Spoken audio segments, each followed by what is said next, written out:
Саламатсыздарбы назарыңыздарда ачык сөз көрсөтүүсү. Көрсөтүүнүн кезектеги коногу жазуучу жана журналист Олжобай Шакер бизде мейманда. Саламатсызбы? Олжобайга, сиз мына акыркы апталарда президент Алмазбек Атамбаев баш болгон делегациянын катарында жана журналисттердин арасында кошо барып ушул Сауд Аравия жергесине барып келдиңиз да, анан сиз андан алган таасирлериңиз жөнүндө жазгандарыңыз өзүнчө эле бир азыркыга чейин мына бир жума, эки жума чоң сөз болуп атат да. Орусча айтканда тонуста болуп атат ошол темачы. Сиз ошол президенттин Араб Эмираттарына жасаган сапарындагы айткандарыңыз канчалык ал чындык же канчалык эмоция? Себеби журналисттерге да эмоцияга да алдырбайбыз да. Анан мен өзүм деле көп учурда кыргыз журналистикасындагы мындай фактысы жок, аргументи жок, эмоцияга таянган маалыматтарды берип жибергенде өзүм деле сетиркеп жүрөм да. Бул сапарда мындай болду да. Мен деле позитивдүү маанайда эл журтка жакшылыктын жарчысы болуп бир жарсалар нерселер болот деп бардым да. Албетте жакшы жактары болду. Бир жагынан мусулман өлкөлөрүнө болгон иш сапар, бул 20 жылдын ичиндеги бир Кыргызстандын эң жакшы маанилүү иш сапарларынын бири болду. Себеби буга чейин ООН аркылуу гана дипломатиялык деңгээлдеги байланыштар болсо, бул жолу алардын өздөрүнүн чакырыгы мененчи. Бирок баргандагы ажообуздун жолугушуулардагы сүйлөгөн сөздөрүн угуп отуруп, ушунчалык кандай десем, улуттук ар намыс дейбизби же жеке өзүңдүн ичиңде карама каршылыктарды жараткан нерселер көп болду да. Ар бир жолугушууларга келгенде, себеби ал королдук үй бүлөдөн баштап мурастан мураска өткөн бийликтин өкүлдөрүнө демократиялык мүнөзгө ылайыктуу, демократиялык принциптеги өлкөлөрдө айта турган нерсени айтып алып атканы көп учурда аларды союл менен башка чапкандай эле кылып атты да. Жанагы айтып атпайбы, бир адегенде Сауд Аравиясында болгон сапарда мен бийликке келгенден бери үй бүлөлүк башкарууну тыптыйпыл жок кылдым. Жеке бийлик үй бүлөлүк башкаруудан четтеди депчи. Мунун өзү албетте жакшы, бирок бул Европа өлкөлөрүнө же башка өлкөлөрдө эмес да. Ал атадан балага бизге манаска шек келтиргендей кеп туулуп атат. Алар үчүн шылдыңдоо катары кабыл алып калышы мүмкүн. Үй бүлөлүк башкаруу салттуу нерсе да. Булар үчүн өрөнүп бараны жок. Анан бизде бараткандагы этикетте деле жазылып турат. Үй бүлө мүчөлөрүнө шек келтиргенге болбойт деген бир абзаччы. Анан ошол нерселерди дагы президенттин аппаратындагылар канчалык деңгээлде даярдык менен барды, ошол да көрүнүп калбатты да. Жана пресс-конференцияда өзү да айтып атпайбы, биз 4 долбоор менен бардык эле. Анан ошону 8 долбоор болду, бирок тиги араб туугандар кошо иштешип, долбоордучу, мындай айтканда чийки барган долбоорлорду толук иштешип кайра ушундай жемиштүү келатабыз дегенчи. Жемиштүү келатканыбыз жакшы, бирок биздин улуттук амбиция деген барбы, улуттук нарк, каада салт деген барбы, тарых деген бар да. Анан ошол тилемчилик кылып барганыбыз бир тең, анан алардын алдында чөгөлөгөндөй кеп болуп атат да. Эл башчысы баш болуп жанагы сүйлөп атканы албетте мен үчүн өтө орус болду да. Анан жаңылык берүүгө кандайдыр ичимде ошол кезде эле кезигем тырыша баштады да. Бир кандай коюнда котур ташым деле жок эле антип баргангачы. Мындай айтканда сапарга бирге чыккан адамдар менен жакшы барып жакшы келген ата бабанын жери көрбөгөн эл жерди көрүп атсаң дейсиң да. Бирок андан да маанилүү нерсе туруп алды да. Анан жазганга туура келгендечи. Мисалы Олжобайга, мисалы үчүн мен деле Араб Эмираттарын, чет мамлекеттерди жөн эле коюп, мисалы үчүн ушул жерде эле мисалы үчүн региондордо барганда кайсы бир иш-чараларга катышканда Алмазбек Атамбаев ушу бирдеме дебейбес экен, балпетип салбаса экен деп, алдын ала ушинтпесе экен деп, аны атайлап бир жерден дагы мөдүрлүп дагы бир сөздөрүн сүйлөп алса экен, ошондо жыргайт элем деген маанайда эмес. Бирдемени ашыкча айтып койбосо экен деп күйүү менен бир жок. Өлкө башчыңын бараандуу болсо деп тилейсиң да, улуттук лидер дейсиң, президент деген бул элдин көсөмү, элдин тандап алган тандоосу да. Анан албетте жаңылдыкпы, жаңылган жокпузбу, ажону тандап алууданчы, бирок президенттин айланасында аны далга таптап, сиздин ишиңиз туура, сиздин курсуңуз туура багытта баратат дегендер толтура. бирок баягы президент эч болбосо ошо араб өлкөлөрүнө болгон иш сапарда сүткө оозун күйгүзүп алса деген максат менен ушуну чагылдырганга туура келди да. Себеби дагы алдыда 3 жылдык бийлик мөөнөтү турат.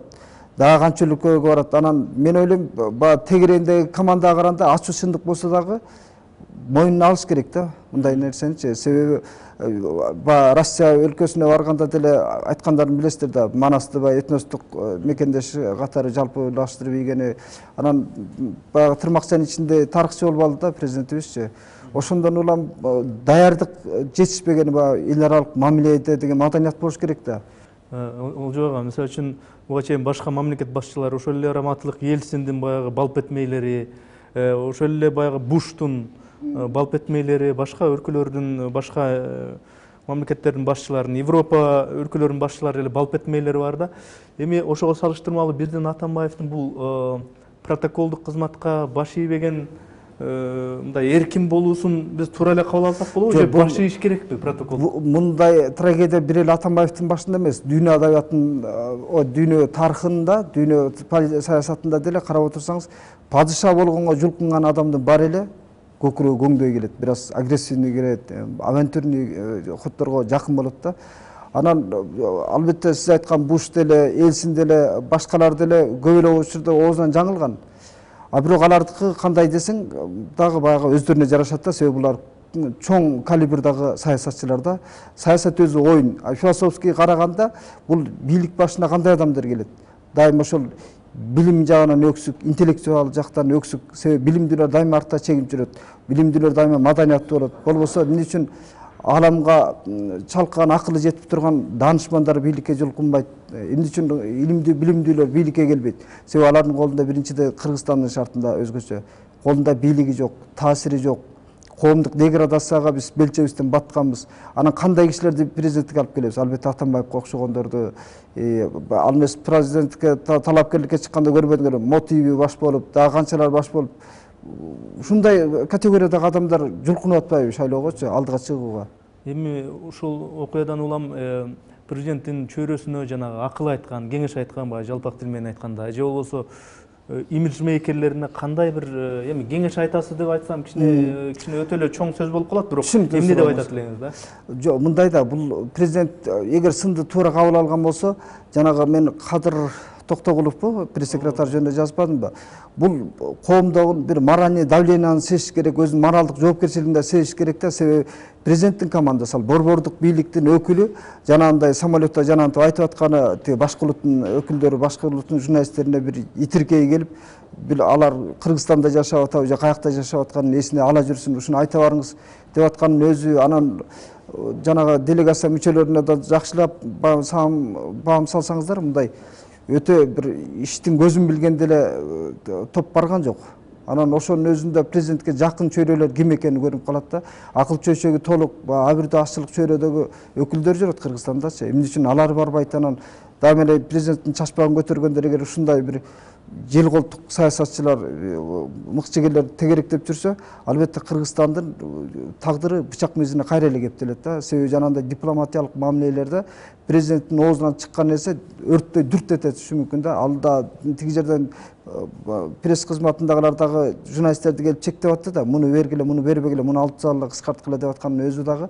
Кыргызстан 200-дүүлүк саясат жүргүзүп атканда бир карасаң мындай айтат: биз демократия аралык жасагатар, демократиялык принцип менен, эркиндик менен жашап атабыз дейт. Сөз эркиндигине келгенде жанагындай көшөгө артындагы кысым, көшөгө сыртындагы көрүнүштөрдү байкап атабыз. Айрым бир басылмаларга болгон кысым, анан журналисттерге болгон баягы мамиле да баарына тегиз эмес. Мисалга өткөндө биз барганда делегациянын мүчөлөрүнүн арасындагы журналисттерди, ошо делегацияны ээрчиген журналисттерди эле карасаң, бийликтин ырын ырдай турган, чачпагын көтөрө турган маалымат каражаттарынан болуп атат да. Ушунун өзүндө калыстык жок болуп атпайбы? Анан президент кимге таарынабы, таарынбайбы, ал улуттун атасындай мамиле кылыш керек да.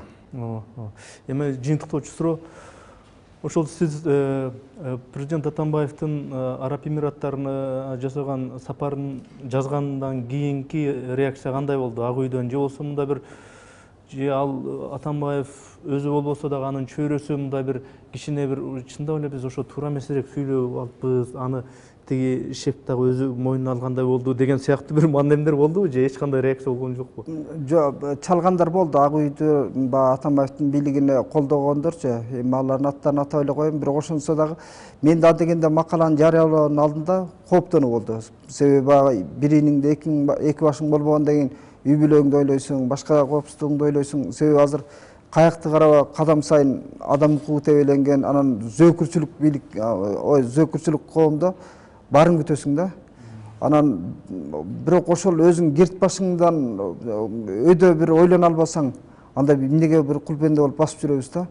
Ошол жагына келгенде бир вазифаны аткарыш керектерин албетте чочулоо бар. Азыр деле үй бүлө мүчөлөрүндө антип телефон чалып калган сайын ордуларына селтетип чочуп турушат, ким чала коюп атат, ким коюп атат деп. Себеби телефон чалып үндөбөй калган чалуучулар көп болду. Анан кубаттап кол кысабыз дегендер да көп болду. Бирок ошондо дагы мындай да, мындан чайкоочулук жасап кетчү саясий топтор да бар да. Себеби Атамбаевдин бийлигин жаманаттагыз үчүн бирөө мени кежиге коюп кетсе деле кирпич мененчи.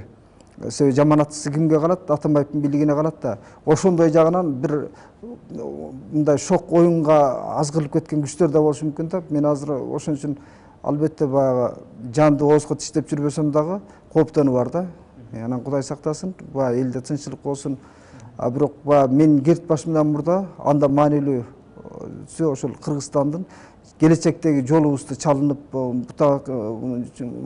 баягы чалынысып мүдөлсөк дагы жок дене көчтү оңдошубуз керек да.